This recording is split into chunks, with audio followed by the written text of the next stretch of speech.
Hi friends, అందరికీ ఈరోజైతే ఇంట్లోనే కేక్ ప్రిపేర్ చేస్తున్నా. ఎలా చేస్తారో చూపిస్తాను మీకు. చూడండి. ఫస్ట్ అయితే నేను 1 కప్పు తీసుకున్నాను మెజర్మెంట్ కోసము. 4 ఎగ్స్ వేసుకున్నాను. తర్వాత మెజర్మెంట్లాగానే ఎగ్స్ ఎంత వేసినామో మనము అంత షుగర్ వేసుకోవాలి. షుగర్ వేసుకున్న తర్వాత మైదా పిండి వేసుకోవాలి.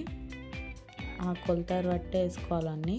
ఆయిల్ ఎంత కొలత వేసుకున్నానో అంతే. ఒక కప్ మెజర్మెంట్ పెట్టుకుంటే బెస్ట్ అదొక కప్పు పెట్టుకోండి. ఇది అన్నీ మిక్సీకి వేసిన తర్వాత బేకింగ్ పౌడర్ వేసుకోవాలి.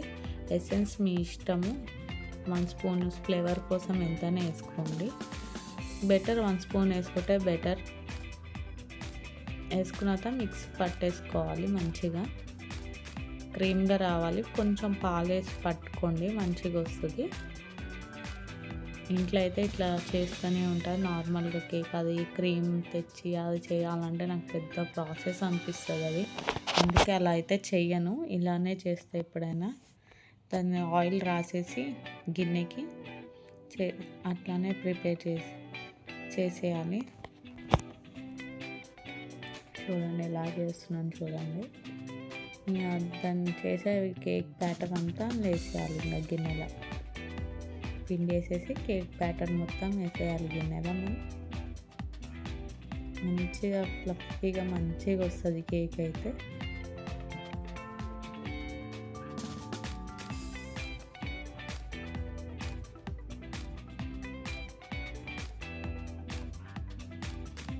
ట్యాప్ చేసి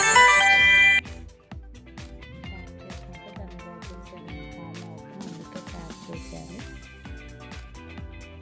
సన్నగా పొయ్యి మీదనే మనకు తెలుస్తుంది, అది ఫ్లఫీగా పై వరకు వస్తుంది. మంచిగా ఒక చాకు పెట్టైనా చూస్తే మనకు పిండి ఏమి అంటకుండా ఉంటే కుక్ అయినట్టు కేక్ మంచిగా. కొంచెంసేపు అయిన తర్వాత ప్లేట్లో, కొంచెం చల్లగా అయిన తర్వాత ప్లేట్లో తీసుకోవడం అంతే. ఎంత సాఫ్ట్గా మంచిగా వచ్చింది చూడండి.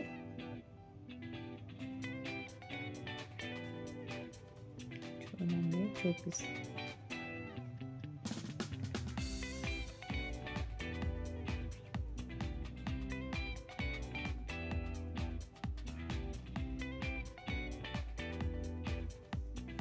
నిన్న కట్టుకోకుండా మంచిగా వచ్చింది, సాఫ్ట్గా వచ్చింది మొత్తం కేక్.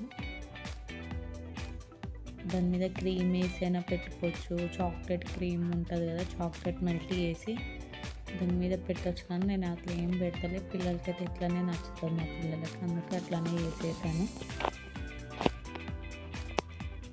మంచిగా సాఫ్ట్గా మంచిగా అనిపిస్తుంది కేక్ అయితే.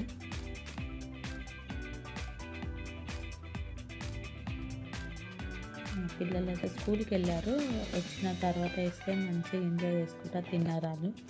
చూడండి వాళ్ళు తినేది కూడా ఎట్లా తిన్నారు. నేను వస్తాను.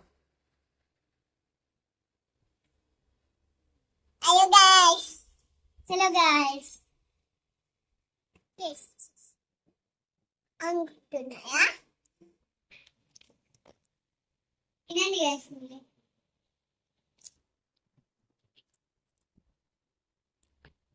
ఎట్లుంది?